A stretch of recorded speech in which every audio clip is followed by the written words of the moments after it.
Hola, somos Auténticos como Vos, un equipo de profesionales de diferentes partes de Latinoamérica, que juntos debatimos y aprendemos de temas sobre conciencia, amor y sociedad en general. Te vamos a acompañar todos los miércoles, 23 horas Argentina, 20 horas México, 21 horas Perú y Colombia, 22 horas Venezuela y Estados Unidos, para aprender juntos con debates, consignas, entrevistas, invitados, humor y mucho más. Prendete todos los miércoles a Radio Conexión Latam, en tu programa Auténticos como Vos, auspiciado por Proyecto Rinova Group, hecho con el corazón.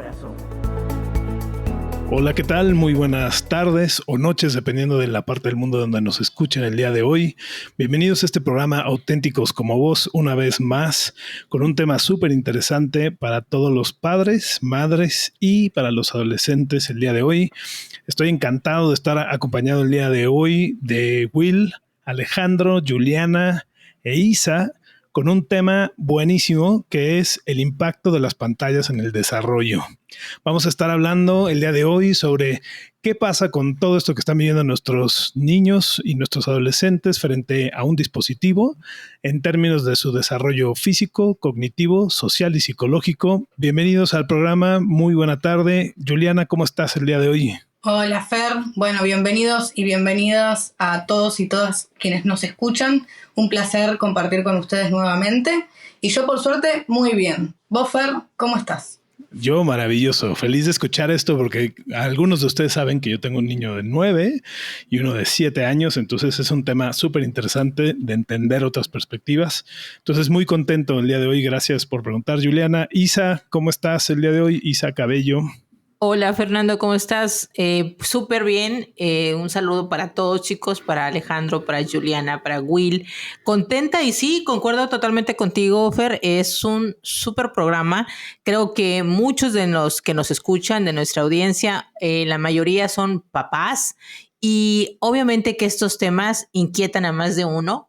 Porque la verdad vivimos en una época que nuestros peques, bueno, los que tienen peques, porque yo ya no tengo peques, ya está grandecito, están con ese asunto, ¿no? De que no los pueden despegar de un dispositivo móvil, ¿no? Entonces, este tema creo que va a dar muchísimo para opinar esta noche entre todos. Seguramente sí, y la perspectiva de Juliana desde la psicología, de Isa desde el coaching, luego desde la pedagogía está aquí Will con nosotros. Will, ¿cómo estás? Pues estoy muy complacido de poder acompañarlos y tener estas eminencias reunidas aquí en este programa. Y creo que esta temática realmente es muy importante, aunque se vislumbró un poco más a través de la pandemia. Es algo que ya lleva muchísimo tiempo desde que esta tecnología llegó a nuestras manos.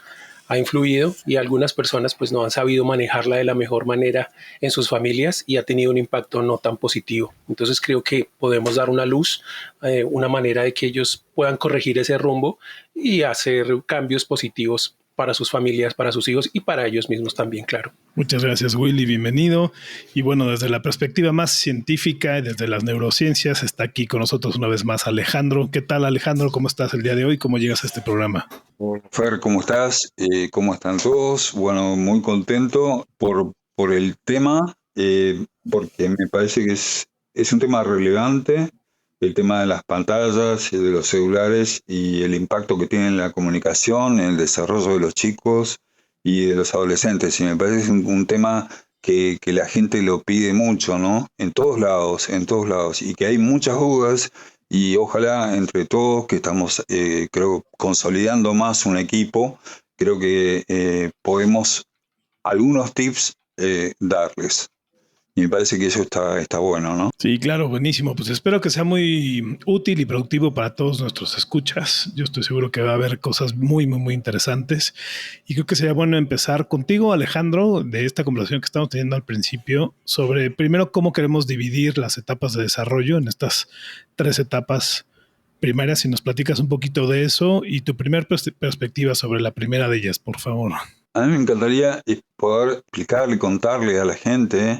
En el desarrollo tenemos varias etapas y que no hay que confundirse unas con otras porque el impacto que tienen determinadas cosas, hoy estamos hablando del tema pantallas, el tema celulares, el tema la comunicación a través de mensajes de texto, ese impacto va a ser muy distinto en la primera infancia. La primera infancia es lo que pasa del momento cero, del día 0-1 de vida hasta los 6 años. La segunda infancia es de los 6 años hasta los 11-12 años. Y podemos decir que la adolescencia es de los 12 a los 19 años. Y que esas edades no fueron porque alguien lo pensó así nada más, sino porque están asociadas a estrictamente lo que pasa en el desarrollo cerebral. Por eso se va al jardín de infantes en una edad determinada, por eso se va al preescolar a los 5 años, por eso se va a primer grado, a los 6 años, y así. Entonces van a ir pasando distintas cosas en esas etapas, donde el impacto, en este caso hoy estamos hablando del tema pantallas, pero bueno, va a tener consecuencias diferentes. Y todo esto que estamos hablando me parece que es importante poner en el contexto de que de ninguna forma estamos hablando en contra de la tecnología, porque la tecnología es algo como todas las cosas. Bien usado es, pero extraordinariamente positivo. De hecho, nosotros en medicina hoy, en el 90% del tiempo la estamos usando, porque nos aporta muchísimo valor.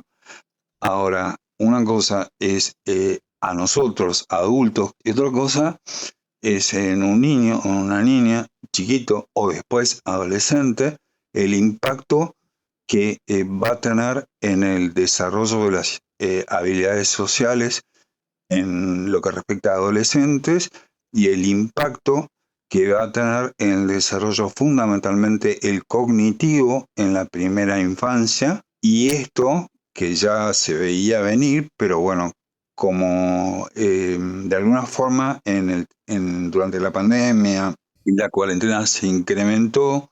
Creo que Juliana tiene una muy buena experiencia real de lo vivido como docente, ¿no? Cuéntanos, Juliana, de esa experiencia y lo que has conocido después de la pandemia.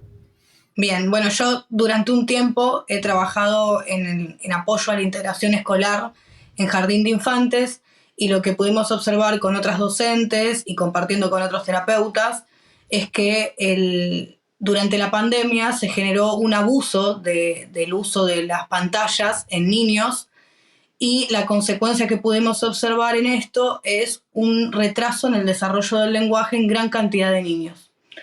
Entonces, el aislamiento social que provocó la pandemia generó que esos niños no pudieran compartir con el grupo de pares.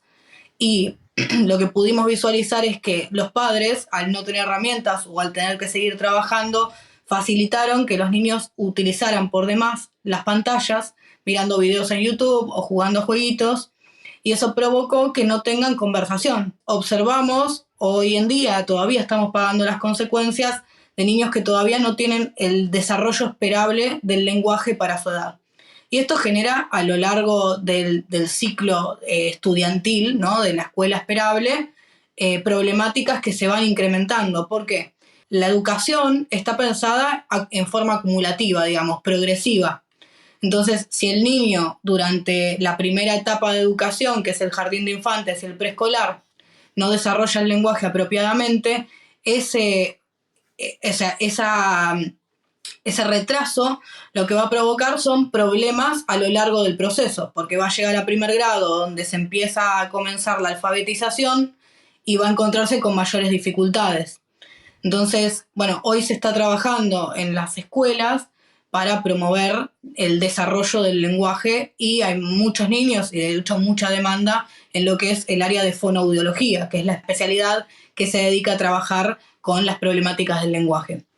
Entonces, por eso nuestra recomendación es que a los niños más pequeños sí se les permita el uso siempre medido y controlado de las tecnologías, ¿no? Y también digo, la necesidad que tienen por la energía los niños de correr, de saltar, de jugar.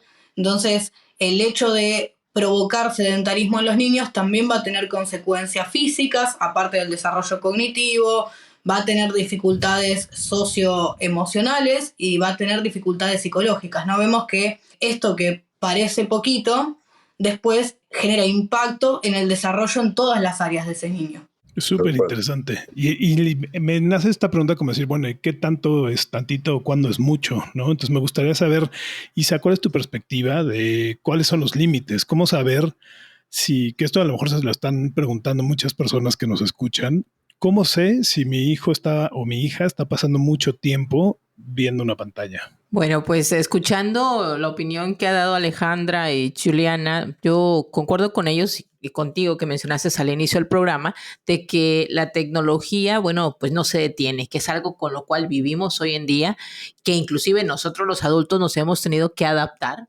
porque no veníamos acostumbrados a utilizarla tanto, no fuimos educados en nuestra niñez con esto, nos hemos ido adaptando, entonces somos padres que estamos aprendiendo. Entonces ya los hijos que tenemos ahora vienen y, o sea, hasta lo dicen como chiste, ya nacen con su tablet debajo del hombro porque ya vienen, pero listos. ¿Y qué he visto yo, que he observado? De que muchos papás no están haciendo un uso responsable con sus hijos sobre la tecnología. ¿Por qué? Porque desde muy pequeños ya estos dispositivos móviles y esta tecnología ha sustituido el trabajo del cuidado de los padres y dicen, es más fácil, te pongo algo aquí en este dispositivo, entretente y no me quites tiempo que yo estoy ocupando para otra cosa.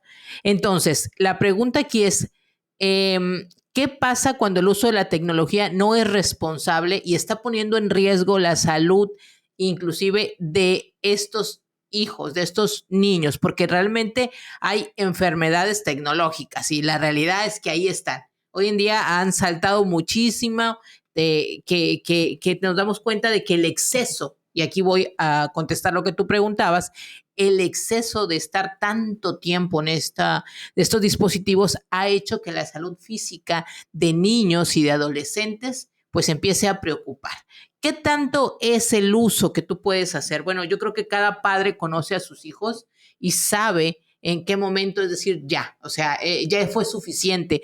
A ellos, algo que los esté entreteniendo, ellos déjalos ahí y se pueden amanecer jugando, se pueden amanecer viendo videos, viendo música, escuchando música, pero no sé si los padres han observado esto, que llega un momento que los hijos no pueden dormir, ¿sí? O sea, su hora de sueño se ve alterada, inclusive ellos en sus cambios de humor se ven afectados.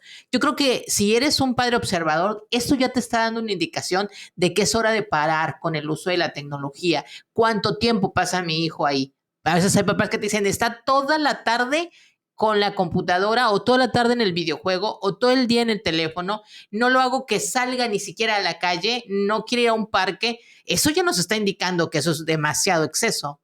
Creo que la invitación es nosotros como adultos responsables somos los que le vamos a marcar los límites a estos hijos, a estos adolescentes y a estos niños. Pero también es una llamada de atención para nosotros como padres, porque si tú te la pasas haciendo exactamente lo mismo, el niño cree que esto es normal, que es parte de. Entonces la educación es tanto para padres como para hijos. Y ya cuando la salud de tus hijos se está viendo afectada, es tiempo de parar. Oye, es muy tarde a lo mejor, pero bueno, hay que poner mucha más atención, ¿no? Y qué interesante lo que estás diciendo, porque para mí me conecta con algo que dijo Alejandro al principio, que es el modelo que somos nosotros como adultos frente a ellos. Y yo luego veo a los papás en el WhatsApp mientras están comiendo y los niños pequeños están viendo una caricatura o algo con la comida enfrente y nadie está hablando. O sea, es tristísimo luego ir a buenos restaurantes donde ves gente. Yo luego digo, he visto gente que pide buenas botellas de vino, buena comida, sí, en un excelente lugar y cero convivencia. Tal cual, yo veo lo mismo y digamos, me quedo asombrado. Porque provoca mucho impacto, ¿no? O sea, es como pero una cosa que no quería dejar pasar es y que me parece que está buena, porque ahora en Argentina, por lo menos, en cuarto y quinto año se da una materia, es muy interesante. Hay una materia que se llama, en cuarto y quinto año, que se llama Educación para la Salud, y hay una de las cosas que es un pilar de la materia, es enseñar qué es la inteligencia. Es muy importante y es muy enriquecedor saberlo, tanto para los padres como si esto le llegara a algún adolescente por ahí. que hoy, para hablar de inteligencia, nos basamos en una teoría que se llama la teoría de las inteligencias múltiples de Gardner. Esto, todos los chicos de cuarto y quinto año tienen que dar un examen en Argentina acerca de este tema. ¿Y esto qué significa? Hay 7 tipos de inteligencias. Todos los seres humanos tenemos 7 tipos de inteligencias, que se van agrupando a su vez de a 2 o de a 3. Entonces hay como una determinada tendencia. Por ejemplo, si alguien juega muy bien a un deporte, porque tiene mucha coordinación, es muy inteligente en ese tipo de inteligencia, que tiene un nombre específico, pero no viene al caso. Si alguien tiene mucha inteligencia en matemáticas, y eso era lo que antes medía, lo que se llama el CI o el coeficiente intelectual, que hoy le damos mucha menor importancia. ¿Por qué? Porque hoy sabemos que hay 7 tipos de inteligencia. El CI, el coeficiente intelectual, antes se decía que una persona era un genio o una genia si el CI era mayor de 150. Hoy no lo decimos más eso.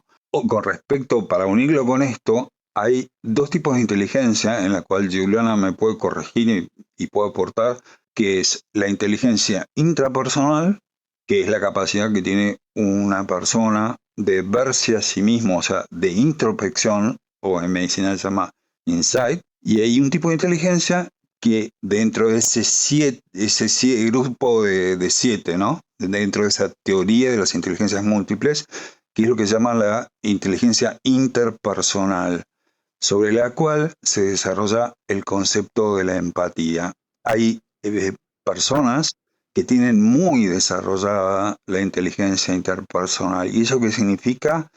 Que tienen mucha empatía. El punto es que la empatía, como cualquier otro tipo de las inteligencias que conforman el sistema, no es una cosa con la cual nacemos, sino es un proceso que se va dando en el cerebro, y que la única forma de que pueda ocurrir es en la relación cara a cara, pero en la relación personal con otra persona. Así se desarrolla la empatía. Hay personas que ustedes conocerán, los que nos escuchan conocerán, que tienen en general se dice gran empatía, lo que tienen es una gran inteligencia interpersonal, ¿no? Ahí es donde tenemos que tener cuidado con los chicos y muy especialmente con los adolescentes, porque en la comunicación que no es personal, ese proceso no se va a desarrollar como debería, y es por eso que después hay tantas fallas en las habilidades sociales. Es decir, se bloquea uno de los procesos de las inteligencias con las cuales nacemos todos los seres humanos. Por eso, si tenemos la bendición de nacer con unos padres que son empáticos, que, digamos, no sé, van a un club, tienen amigos reales, se reúnen, festejan los logros, bueno, los niños van a copiar ese ejemplo y van a tener la oportunidad de desarrollar esa misma característica, que en definitiva es la empatía. Y que en medicina, si querés, o como se enseña, se llamaría la inteligencia interpersonal. Ahí, Juliana, creo que me puedes ayudar, ¿no? Sí, Ale, por supuesto. Es interesante lo que mencionás, porque incluso la inteligencia intrapersonal, que digo, es una inteligencia en donde yo puedo reflejarme a mí mismo, tener alguna reflexión sobre mí mismo, también si yo me paso todo el tiempo distraído en un celular o jugando juegos, tampoco desarrollo, ¿no? Porque debería tener momentos de reflexión para mí mismo o de pensar sobre mí para poder llegar a eso. Y en la efectividad interpersonal, obviamente, si yo genero una adicción o una dependencia al uso de pantallas, que puede ser una dependencia al internet o una dependencia al celular o una dependencia a los jueguitos, eso puede variar. Lo que va a pasar es que va a haber una disminución de la autoestima, aislamiento social y menor interés por otras actividades. Entonces, nosotros ya en otro programa yo lo mencionaba, somos seres sociales y eso está demostrado en varias investigaciones a lo largo del desarrollo de la psicología social en la historia. Entonces, es importante señalar esto, el aislamiento social nos baja la autoestima porque empezamos a sentirnos lejos de otros. Y la efectividad interpersonal es algo necesario para construir el desarrollo de mi vida en la adultez, por ejemplo. ¿No? Las habilidades de comunicación me permiten poder hacer una entrevista laboral, me permiten poder estudiar después lo que yo quiera a lo largo de mi vida. ¿Por qué? Porque voy a tener que dar exámenes orales, voy a tener que compartir con compañeros, etc. Lo que nosotros queremos señalar es que los niños se crían para el futuro en el que van a vivir, ¿no? Para la adultez que van a vivir. Entonces, ¿la tecnología es mala? No, en sí misma no es mala. El problema que nosotros estamos señalando a lo largo de este programa es el mal uso, el uso indebido, el abuso o la adicción o dependencia del uso de estas tecnologías. El niño va a necesitar desarrollarse para poder ser habilidoso en el uso de las tecnologías porque el futuro ya lo estamos visualizando como un futuro hipertecnológico. Ahora, el problema es que si este niño desde la primera infancia usa exacerbadamente o exageradamente la tecnología y no desarrolla estas habilidades básicas que estamos señalando, después las consecuencias va a ser que el desarrollo de su etapa adulta no va a ser funcional, va a ser desadaptativo. Sí. Está fuertísimo, Sí. porque yo los escucho, me voy al modelo de Gartner y digo, espérame, porque no es solo eso, ¿no? O sea, está la kinestésica, la interpersonal, la intrapersonal. Hablaba Juliana hace ratito de la lingüística, y yo también he visto problemas en inteligencia existencial, o sea, este tema de hacerte las preguntas de por qué vivo yo y por qué morimos y el propósito en la vida, y eso que cada vez veo a la gente más alejada y unas más cercanas. Y luego está la inteligencia naturalista, ¿no? Esta conexión con la naturaleza y entender las cosas vivas, ¿no? Entonces, pues hay muchas inteligencias afectadas por esto y eso me llama muchísimo la atención. Y bueno, no sé si quieres agregar algo antes de que vaya a hacer una pregunta a Will, pero si quieres agregar algo, Alejandro. Me encanta así que definiste con más claridad porque es muy bueno para poder educar en la salud a la gente, ¿no? O sea, saber esto de que hay distintos tipos de inteligencia. Nosotros también a los chicos se lo decimos siempre en los colegios porque no todos son el número uno jugando al fútbol, pero por ahí sos buenísimo en la relación con los otros, o digamos, es bueno saber que hay muchas opciones. Ahora, todas esas opciones necesitan un desarrollo, necesitan un entrenamiento, si no es como que en el cerebro se quedan dormidos. Y acá, como Isa había comentado hace un poquito, no me quería olvidar, pero digamos, uno de los motivos de consulta así que muy frecuentes en medicina, en los chicos, es justamente el hecho insomnio, o sea, que no se pueden dormir. ¿Y esto por qué? Porque cualquier dispositivo de los que existen, con algunas excepciones de algunos que son carísimos, todos emiten una luz que se llama azul, una luz azul. Esa luz azul lo que hace, bloquea el neurotransmisor que nos hace dormir. Que en realidad no que nos hace dormir, sino que nos organiza el sueño. Es de venta libre, también se puede comprar en una farmacia, de hecho en medicina lo usamos muchísimo, que es la melatonina. Cuando se mira un teléfono, se mira las computadoras, sobre todo la computadora, lo que hace la luz que emite es bloquear la melatonina. Y al bloquear la melatonina se descompagina el ritmo del sueño y por eso es que no se puede dormir. En una persona adulta le va a provocar eso. En un chico el sueño es vital. El sueño no es que se apaga el cerebro y no piensa o no trabaja.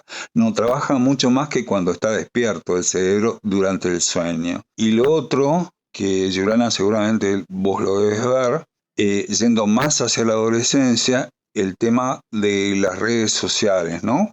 Otro motivo de consulta muy frecuente que nosotros vemos, que hay determinadas redes, que no voy a nombrar cuáles porque no cambia demasiado, pero donde lo que se ve o donde lo que se muestra, especialmente en adolescentes o preadolescentes, es una versión idealizada de la vida de uno mismo. Uno muestra una versión que no es la real, es una versión hermosa, totalmente idealizada. Entonces, ¿qué le pasa al resto de los adolescentes que ven eso? Se empiezan a sentir muy mal y de vuelta, como hablaba Juliana, la autoestima baja mucho porque esa versión idealizada, muchas veces idealizada en la belleza y con un modelo de belleza, al que nunca, que es inalcanzable. Entonces, la autoestima se golpea muchísimo. Esa red social cada vez toma más importancia para especialmente las adolescentes, porque están de alguna manera buscando parecerse un poco a esa versión idealizada que ven, aunque tengan el conocimiento de que no es real, pero sin embargo el cerebro no puede hacer, en ellas no puede hacer la diferencia porque todavía les falta desarrollarse. Antes de que nos sigamos con la adolescencia, porque tenemos todavía un ratito de programa, me gustaría preguntarle a Will, en los niños que tenemos más responsabilidad los padres, creo yo, o sea, porque los adolescentes ya empiezan a tomar un poquito su libertad y demás y somos corresponsales definitivamente, pero en los niños pues hay mucha más responsabilidad del lado de la paternidad. Desde tu perspectiva, Will, ¿cómo empezamos a establecer reglas para la cantidad de tiempo que los niños pueden estar en la pantalla o los tipos de pantalla que están consumiendo? Bueno, en ese esquema hay una problemática y es que los padres de esta generación que tienen estos niños de la primera infancia en este presente que estamos viviendo ahora, no tienen un conocimiento sobre generar la autoridad. ¿Sí? Porque están muy ocupados en su trabajo, porque tienen muchos problemas en su vida. Ellos creen que es más importante el dinero y el trabajo para traer el alimento a casa que el tiempo que pueden llegar a pasar con los chicos. Entonces, lo que tú decías en un momento determinado de qué está reemplazando la pantalla, qué está reemplazando el celular. Entonces estos padres, al no tener esas herramientas, lo que hacen es irse por el camino más sencillo y se han dado cuenta y descubrieron que antes, en mi época, cuando yo era chiqui, era la televisión, nos sentaban a ver televisión y ahora tienen una facilidad de que en la mano del niño pues hay un objeto y hay unas imágenes y unos sonidos que lo entretienen. Entonces yo lo que necesito es que él esté entretenido. Si se pone a llorar, yo no tengo herramientas y no tengo tiempo para tomarlo en mis brazos y decirle tranquilo, vamos a hablar, hagamos una cosa. Como no tengo ese tiempo, o yo creo que no tengo ese tiempo, entonces lo más fácil siempre ha sido toma el celular. Y como el niño se entretiene, entonces yo creo que eso está bien. Pero ahí es donde surge el problema, en que yo no tengo esa autoridad para decirle a él o para estar con él y para maniobrar los tiempos. Uno de los problemas más graves de las pantallas en la primera infancia y en la segunda infancia es que los niños tienen esa pantalla sin supervisión. Entonces yo he visto, y lo he visto sobre todo ahora que está este asunto del teletrabajo, el papá está en su computador, el niño llegó del colegio y no tengo tiempo para atenderlo, entonces el niño está en su cuarto viendo no sé qué. Yo no sé qué está viendo. Entonces, aparte del tiempo que se la pasa ahí, también está el contenido que está adquiriendo. Lo que yo les digo a los padres es, hay que comenzar desde yo como padre, comenzar a decir, el tiempo es lo más importante que yo le puedo brindar a él. Y entre más tiempo yo le brinde a él y menos le brinde a la pantalla, va a ser mucho mejor. Pero esta sociedad presente es la que complica esas cosas. Y en los procesos y los talleres donde yo trabajo con los padres, se ha trabajado de eso, de desligarse de esa responsabilidad impuesta y absurda de cierta manera, que nos obligan y no podemos salir de ahí, que tengo que producir y que tengo que producir. Y eso es ser un buen papá. O sea, yo traigo alimento a la casa, yo traigo el vestuario, yo traigo el techo, entonces eso es suficiente. Y resulta que cuando el chico crece y se vuelve adolescente, no tengo un mecanismo, un puente de comunicación con él, no le puedo, él no habla conmigo y tampoco conozco su lenguaje, porque su lenguaje se creó a través de ese contacto con el Internet, con sus pares a través del Internet. A veces están todos en el mismo salón, pero todos se hablan en el chat. No dialogan, es impresionante. Pero ¿dónde empezó todo eso? En ese niño pequeño al que le dimos la pantalla para ayudarnos a entretenerlo y que me dejara hacer lo mío. También he visto mamás y papás que están con sus amigos haciendo sus cosas y el niño viene a preguntar, quiere jugar, quiere compartir, entonces toma el celular y déjame en paz. Entonces ahí es donde comienza el problema, porque el niño adquiere o usa las herramientas que le están dando. Si mi papá juega conmigo, si mi papá al dormir, al acostarse o al llegar del colegio, juega conmigo, me acompaña, me asesora, vamos a jugar un partido, leemos un libro o incluso vemos una serie o jugamos una partida los dos en el celular, es muy distinto. Pero si me dejan solo, pues digo, bueno, pues esto es lo que está bien. Yo no me voy a preguntar si eso está bien o mal. Yo personalmente, o sea, dentro de mi experiencia, yo tengo ahora un adolescente, bueno, no, ya de 21 años, y yo con él puse en práctica una cosa, y es que hasta los 14 años dejé que tuviera un celular con pantalla táctil. Sí, yo le pregunté, hablé con él, y para mí, digamos que dentro de la primera y la segunda infancia, el contacto debe ser mínimo con las pantallas, con ese tipo de tecnología. Y a la gente a veces me dice, oye, pero es que él se va a perder de muchas cosas. Por ejemplo, para mí, él y otras personas, otros chicos, son un ejemplo porque no tuvo contacto con esa tecnología, pero ahora él es ingeniero de sistemas y programador. O sea, cuando llegó el momento, él entró a ese universo, se empapó de ese universo, pero tenía otras herramientas sociales, tenía otras herramientas cognitivas de aprendizaje para llegar a eso porque le gustó. ¿Sí? No fue una obligación, no fue un accidente de que yo lo dejara o la mamá lo dejara ahí todo el tiempo. Entonces yo utilicé esas estrategias lúdicas desde mi conocimiento para que él no necesitara, para que la influencia de sus compañeros en el colegio no lo afectara y lo obligaran a usar algo que tal vez en ese momento no necesita. Muchas gracias, Will. Isa, quisiera preguntarte si tú quieres agregar algo sobre cómo establecer reglas sobre el tiempo de pantallas y dispositivos de los niños, muy particularmente hablando de la primera y segunda infancia.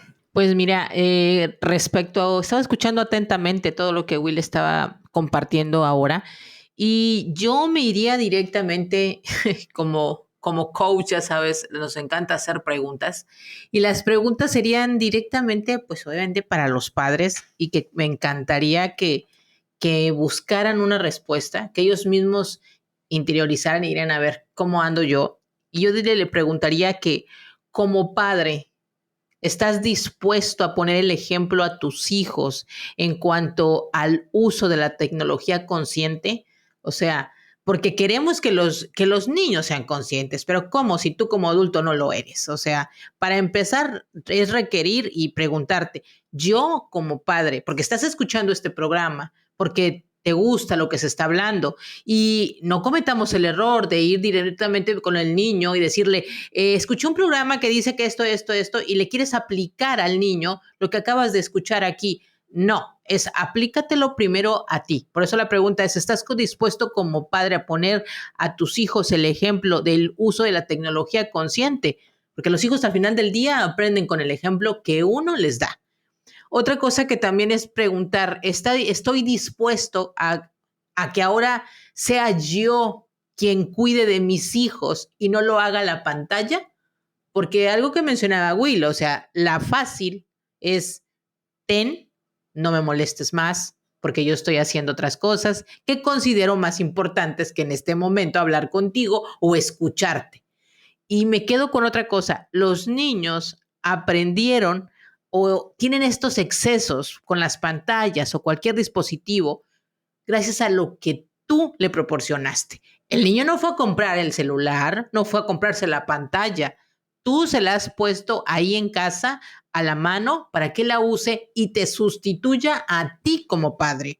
Entonces creo que este programa sí nos está haciendo ver cómo impacta en la vida de nuestros hijos en esas primeras edades hasta la adolescencia los excesos, pero también aquí es que los padres se lleven estas preguntas, el yo estoy dispuesto a tomar mi papel, a comprometerme y ahora poderle pedir a mi hijo que haga un cambio cuando yo ya también lo estoy haciendo. Entonces, creo que eso también es muy, muy valioso.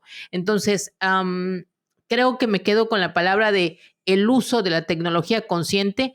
Mira, y tú me hablabas de qué ¿Qué tanto es tantito y cuánto es mucho? Existen muchísimas recomendaciones que nos han dado. Un ejemplo, la OMS en el 2021 hablaba de estadísticas, de cuánto tiempo podría pasar un pequeño frente a un dispositivo, y te decía que un niño de 1 a 4 años, después de determinadas 60 minutos, decía, un niño de 5 a 12 años, 60, 90 minutos es suficiente.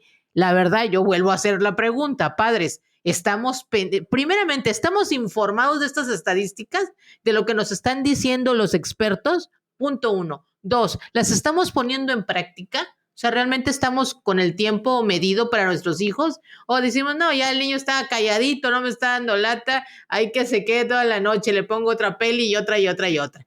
Entonces, la llamada de atención es a los padres, y segundo es, ahora, enséñale a tus hijos a que hagan lo mismo que tú estás haciendo ahora con este tema. Muchas gracias, Isa. Y bueno, cerrando esto, me gustaría dar nada más rápido mi opinión. Yo creo que hay 4 áreas principales donde la gente, los papás y mamás, podemos trabajar. Uno es el límite de tiempo, y afortunadamente en todas las plataformas, y hay incluso algunos dispositivos y otra tecnología que nos permite usar estos límites. No voy a hacer anuncios, pero hay unos muy, muy, muy buenos, unas marcas excepcionales y compañías que han hecho un gran trabajo en decir cuánto tiempo pueden usarlo. Por ejemplo, mis hijos tienen unas tablets que tienen que leer libros y usar juegos educativos antes de que puedan usar juegos de diversión y ver YouTube Kids en la tablet, y puedes limitar esos tiempos, ¿no? Entonces puedes decir, tienen que hacer esto 1 hora para poder jugar media hora, por ejemplo, ¿no? Y hasta qué hora y en qué horarios y qué días, etcétera. La otra es qué cuartos o qué habitaciones en tu casa deben de no tener pantalla. Por ejemplo, no debemos de comer en el comedor, no debería de haber pantallas, ¿no? Digo, cada quien pone sus normas, pero esa es una buena pregunta que hacerse y que normar. La conducta en línea es la otra, qué sí se vale, qué no se vale, qué tipo de contenido, si se vale chatear o no se vale chatear, etcétera. Y los tipos de dispositivos que están permitidos. Eso sería, yo creo que los 4 puntos para mí específicos que vamos a controlar. Y bueno, esto se me antoja que hagamos luego un programa de paternidad consciente y la presencia de los padres y las madres y cómo ha afectado a las generaciones que estamos viendo ahorita, ¿no? Pero siguiendo en este tema de la afectación de las pantallas, me gustaría retomar lo que estaba hablando Alejandro y pasarnos a esta adolescencia, ¿no? Y Alejandro nos estaba platicando que todo esto que estamos viendo como modelos, estas personas que vemos en las redes sociales y son una imagen a veces fantasiosa, muchas veces mentirosa y además producida, ¿no? Donde se ve un cierto nivel de belleza, de riqueza, de glamour, etcétera, donde la gente genera comparativas. Entonces, eso que está viviendo la adolescencia, más aparte todo esto de lo que se habla de cómo los likes son un disparo a esta parte cerebral del núcleo de accumbens, ¿no? Que nos produce esta parte de químicos donde nos está diciendo esto es placer, placer, placer, y es el mismo placer que se siente cuando se gana un premio, cuando se tiene un orgasmo, cuando te tomas algo que te gusta mucho, etcétera. Y eso está siendo impactado por los likes, ¿no? Entonces, quiero retomar eso y me quiero pasar con Juliana, tu perspectiva de la adolescencia primero, y luego nos regresamos con Alejandro a ver qué más nos complementa con esto. La adolescencia, ¿qué impacto tienen redes sociales y pantallas? Bueno, gracias, Fer. Mira, estaba escuchando todo lo que comentaban y pensaba, ¿no?, que qué importante es tener en cuenta la responsabilidad que implica tener hijos. Ser conscientes a la hora de tener hijos y decidir criar, que es una gran demanda durante mucho tiempo. No podemos delegarle esa responsabilidad que nosotros elegimos tener como adultos y conscientemente a un dispositivo móvil. Nada, yo pensaba en que he trabajado tanto orientación a padres, he trabajado en el área de discapacidad y la tecnología tiene una gran riqueza cuando el uso es inteligente, ¿no? Por ejemplo, tenía un pacientito con parálisis cerebral que le gustaba mucho El Zorro, una serie muy vieja, pero él estaba encantado con El Zorro. Entonces, para poder trabajar con él, mirábamos un pedacito del Zorro o poníamos la canción y a partir de eso hacíamos actividades para movernos, para movilizar la mano desde la que tenía parálisis, etc. Por otro lado, en la adolescencia, me volví a la infancia porque es mucho más fácil para el resultado en la adolescencia haber trabajado como padres en la infancia que si yo ya me las mandé cuando el niño era pequeño y después tengo que trabajar sobre los resultados de mis acciones en la adolescencia, ¿no? Pero bueno, pensando en qué problemáticas nos trae en la adolescencia, podemos retomar esto que me mencionaba Ale sobre las redes sociales y cómo produce ansiedad, produce depresión. Yo sí voy a mencionar la red que más conozco porque no hay chance de no mencionar el nombre para poder explicar una consecuencia que se ve en adolescentes sobre esto de la construcción de la autoestima. Hay adolescentes que, por ejemplo, en Instagram no hacen post en el feed, sino que solo suben historias destacadas y todas las fotos son tapándose la cara con el celular. Eso no es solo una moda. Resulta que el hecho de postear fotos en el feed, si no tienen muchos likes, no tienen muchos me gusta, les bajan, el autoestima y a comparación de su grupo de pares se sienten inferiores. Entonces esa es la causa de esta pseudomoda de no publicar fotos porque si no, la falta de me gusta me determinaría como persona. Por eso es que la red social puso la opción de sacar el recuento de me gusta, porque se había vuelto un problema que se va arrastrando después también en la adultez, porque no es que esto solo sucede en la adolescencia y los adultos están exentos.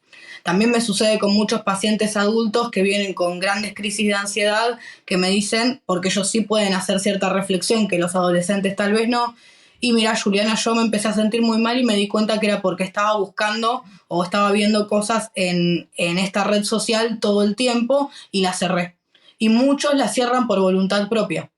No solo por el hecho de estar comparándose con otros y que genera mucha ansiedad por esta idea de que vendo una imagen idealizada de mí y digamos, nadie cuenta sus tristezas, sus fracasos, su sufrimiento por las redes sociales, sino que cuenta su mejor versión, ¿no? Que es un recorte, es una foto de la vida real. Sino que también lo que sucede es que la superinformación o la sobreinformación sobre algunas temáticas como las de salud mental también le generan a la gente ansiedad. Hay que ser muy cuidadoso con lo que se consume y el problema de los algoritmos de las redes sociales es que hacen lo que es ese famoso sesgo de confirmación que tiene nuestro cerebro.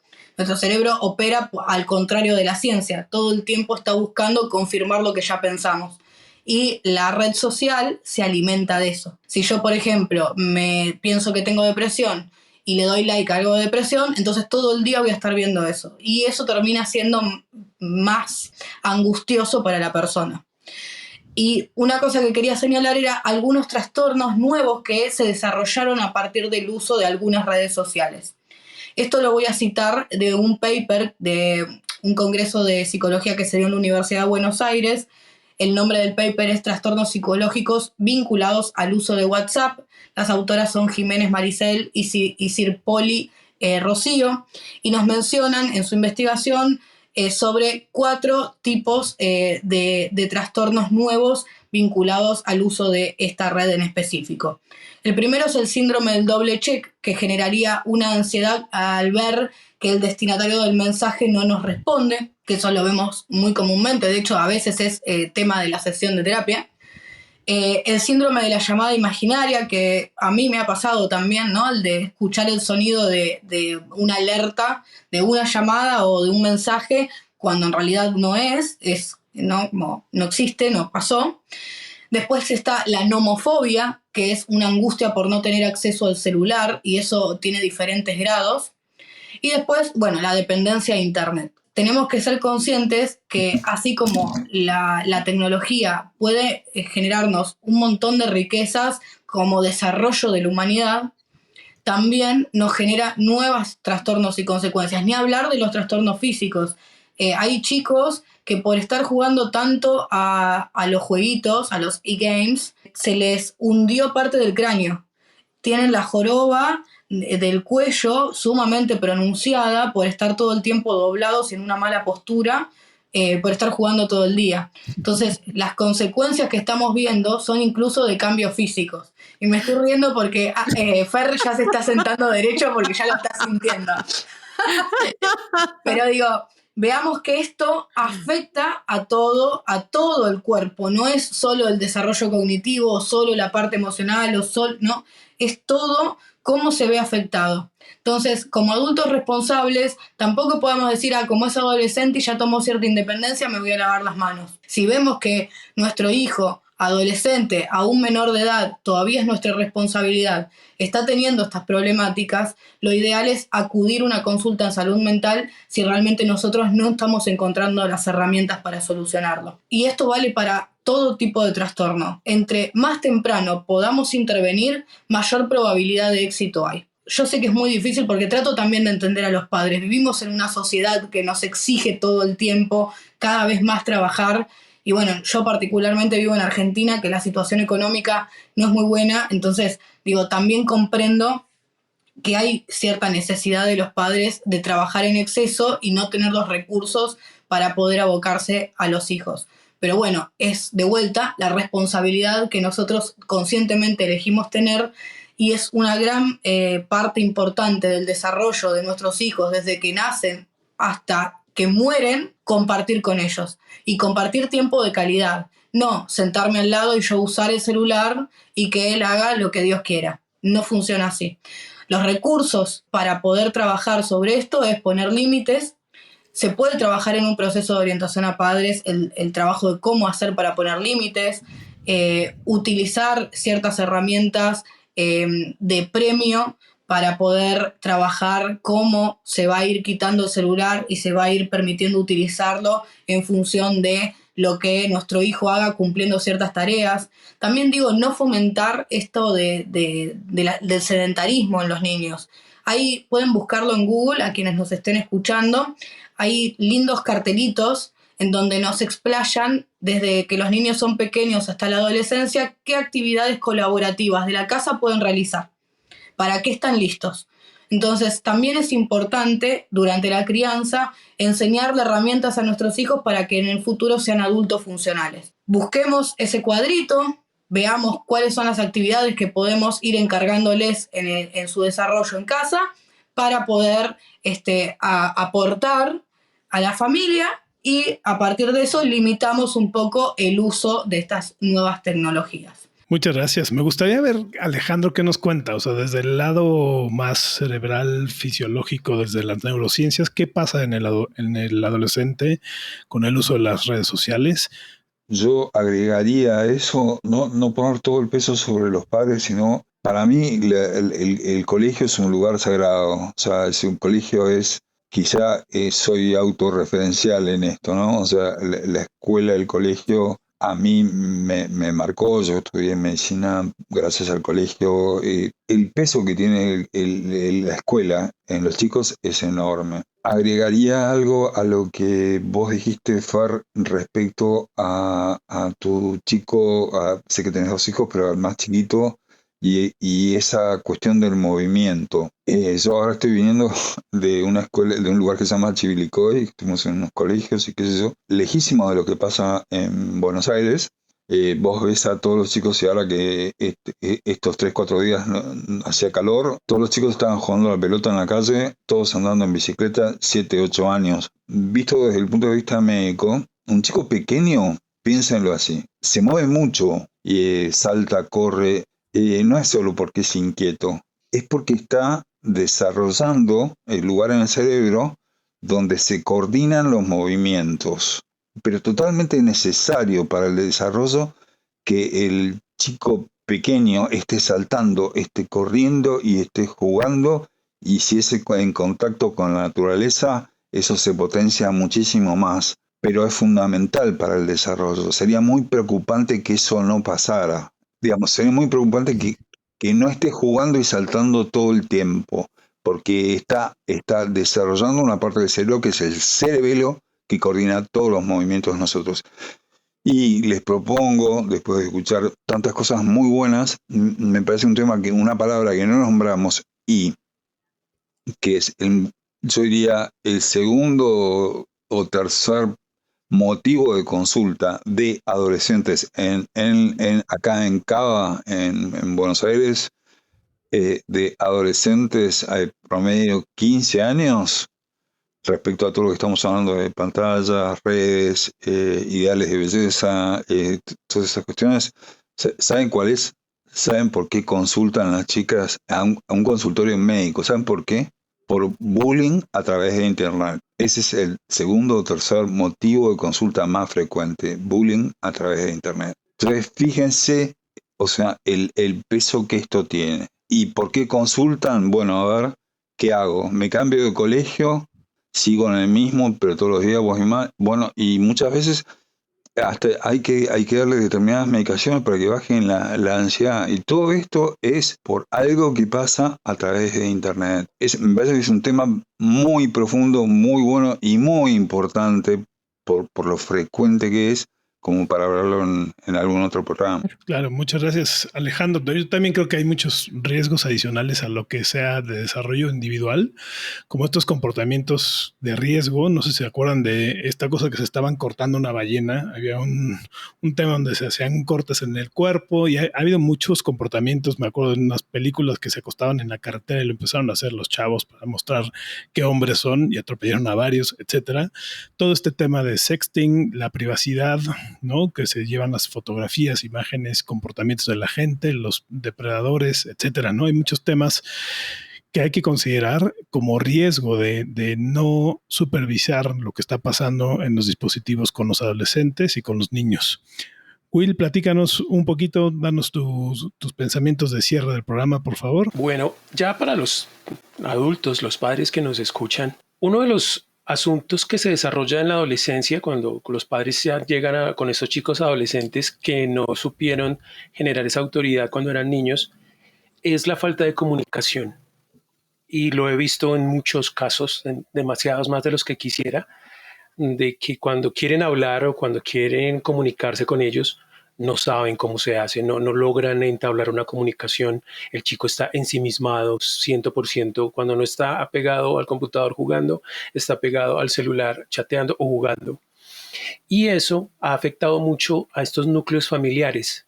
Cuando llegan las personas a mí a través de lo que yo hago de la lúdica, me dicen, bueno, ¿y qué hago? La propuesta que yo le hago a los padres es, hay que cambiar los hábitos del tiempo en casa. Hay que generar nuevos hábitos de tiempo libre. Cuando es fin de semana, hay que primero abrir el espacio, es decir, vamos a utilizar este tiempo para estar juntos. En un principio siempre es difícil, porque obviamente el hábito que ha generado el adolescente es muy fuerte y no tiene herramientas o el gusto, lo que llaman el gusto, lo que decía Fernando hace un rato sobre eso que nos gusta sentirnos en eso y nos alimenta esa satisfacción. No creemos que una charla, no creemos que un partido, no creemos que una actividad lúdica vaya a darnos esa misma satisfacción.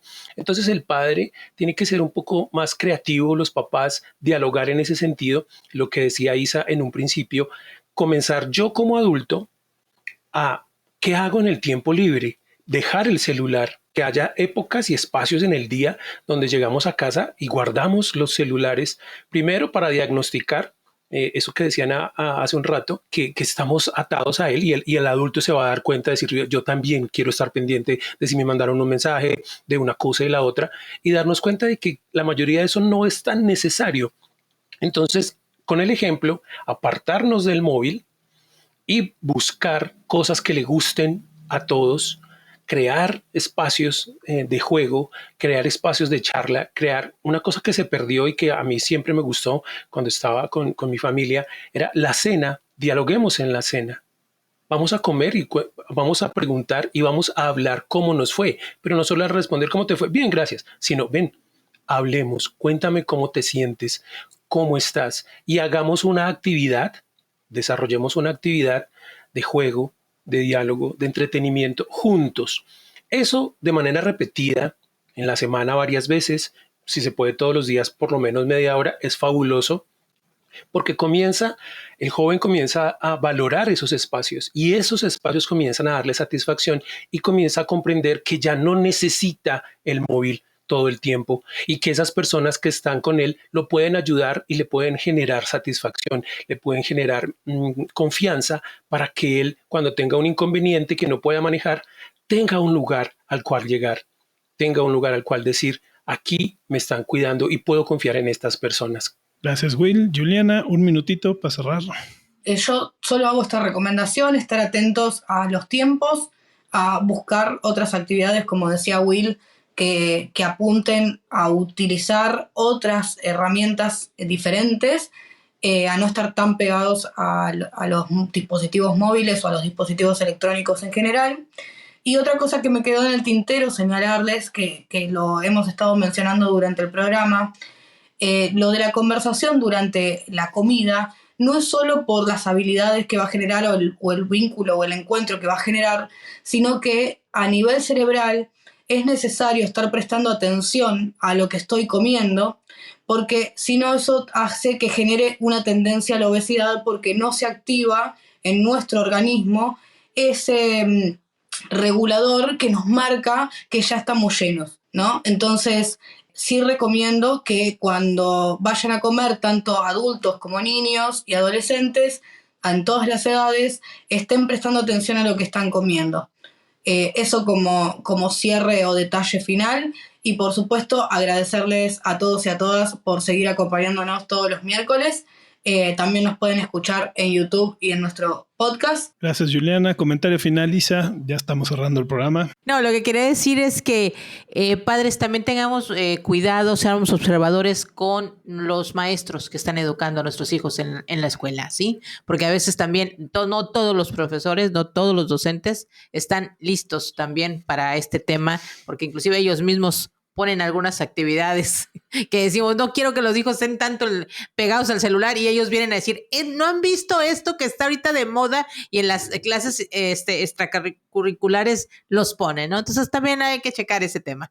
Maestros, padres, es trabajo en equipo. Muchas gracias, Isa, y muchas gracias a todos nuestros escuchas, al auditorio. Gracias a Will, Alejandro, Juliana por compartir este espacio.